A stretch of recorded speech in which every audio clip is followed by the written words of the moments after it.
혼자가 편한 것이 아니라 다른 이에게 상처받기 싫은 것이라는 명제는 단순한 외로움이나 고독의 문제가 아니라 인간 존재의 근원적인 불안과 상처에 대한 두려움, 그리고 타인과의 관계 속에서 발생하는 취약함에 관한 철학적 성찰을 요구한다.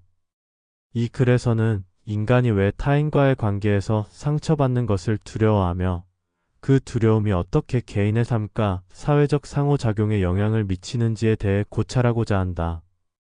여기서 중요한 문제는 고독 그 자체가 편안함의 상태가 아니라 상처받지 않기 위한 방어 기제라는 점이다. 고독은 피할 수 없는 인간관계의 부정적 요소들을 회피하는 하나의 수단으로 기능할 수 있다.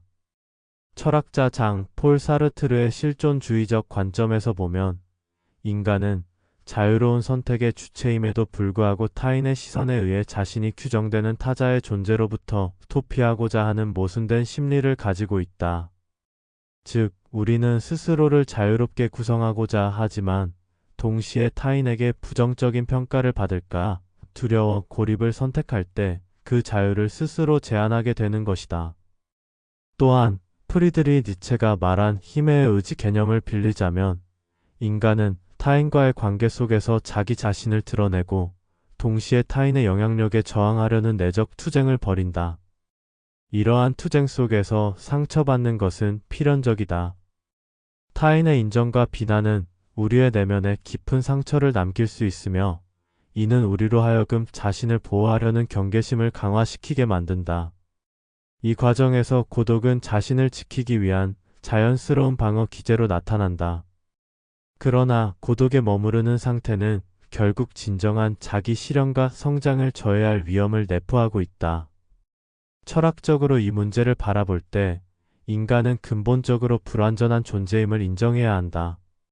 모든 인간은 타인의 평가와 인정을 갈구하면서도 그 과정에서 오는 상처에 취약하다. 이러한 모순은 인간 존재의 근원적인 딜레마로 고통과 성장이 동시에 존재하는 역설적 현실을 반영한다. 알베르트 카미가 주장한 부조리한 인간 존재처럼 우리는 끊임없이 의미를 찾으려 노력하면서도 타인의 부정적 반응에 의해 좌절감을 맛보게 된다. 그러나 이 부조리한 현실 속에서도 자기 자신을 받아들이고 타인과의 관계에서 발생할 수 있는 상처를 성장의 원동력으로 전환하는 지혜가 필요하다.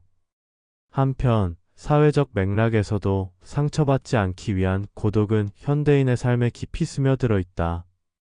디지털 시대에 들어서면서 인간관계는 더욱 단절되고 피상적으로 변모하고 있으며 이에 따라 사람들은 깊은 관계보다는 상처받을 위험이 적은 관계를 선호하게 된다.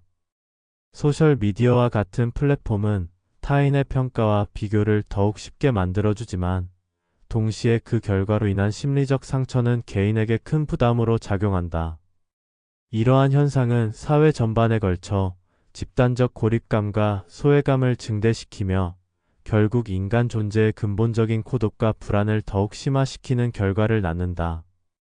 그렇다면 우리는 이러한 상처의 두려움과 고독 사이에서 어떻게 균형을 찾을 수 있을까? 이는 단순히 타인과의 관계를 회피하는 것이 아니라 상처를 통해 배우고 성장하는 태도를 기르는 데 있다. 소크라테스가 너 자신을 알라고 한 것처럼 우리는 자신의 내면 깊은 곳에 존재하는 두려움과 불안을 직시하고 그것을 수용하는 연습을 해야 한다. 타인에게 상처받을 가능성을 완전히 제거할 수는 없지만 그 상처를 통해 자신을 더욱 깊이 이해하고 인간관계의 본질을 성찰할 수 있다. 이러한 과정은 때로 고통스러울 수 있으나 동시에 진정한 자아 실현과 자유를 향한 길임을 깨달아야 한다.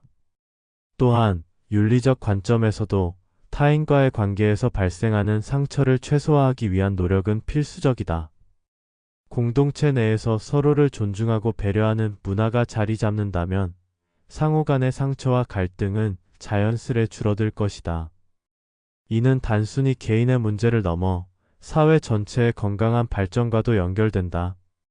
인간은 타인과의 상호작용을 통해 자신의 존재를 확인하고 동시에 사회적 책임을 다해 나가야 하는 존재이기 때문에 상처받지 않기 위한 방어 기제만을 고집하는 것은 결국 우리 모두의 성장을 저해하는 결과를 낳는다.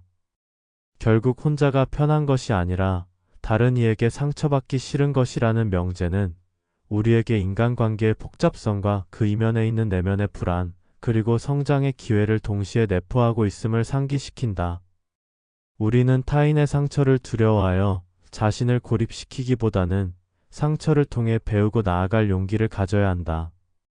이 용기는 자기 자신에 대한 깊은 이해와 사랑, 그리고 타인을 향한 진정한 존중에서 비롯된다. 서로의 불완전함을 인정하고 함께 성장해 나가는 과정 속에서 인간은 비로소 진정한 자유와 행복을 찾아갈 수 있을 것이다. 이와 같이 인간 존재의 복잡한 내면과 사회적 상호작용 속에서 나타나는 상처받음과 고독은 단순한 회피의 문제가 아니라 오히려 성숙한 인간으로 거듭나기 위한 필수적인 경험임을 깨달아야 한다. 타인으로부터 받는 상처는 우리의 존재를 부정하는 것이 아니라 오히려 그 상처를 통해 우리는 더욱 강해지고 깊어질 수 있다.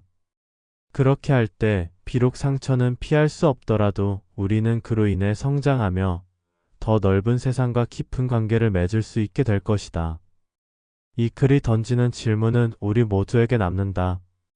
우리는 과연 상처받는 것을 두려워하여 고립의 길을 선택할 것인가? 아니면 그 두려움을 넘어 타인과의 관계 속에서 진정한 자아를 발견할 준비가 되어 있는가? 이러한 성찰은 단순히 철학적 사유에 머무는 것이 아니라 우리의 일상 속에서 그리고 사회 전체에서 실천되어야 할 중요한 삶의 과제임을 다시금 일깨워준다.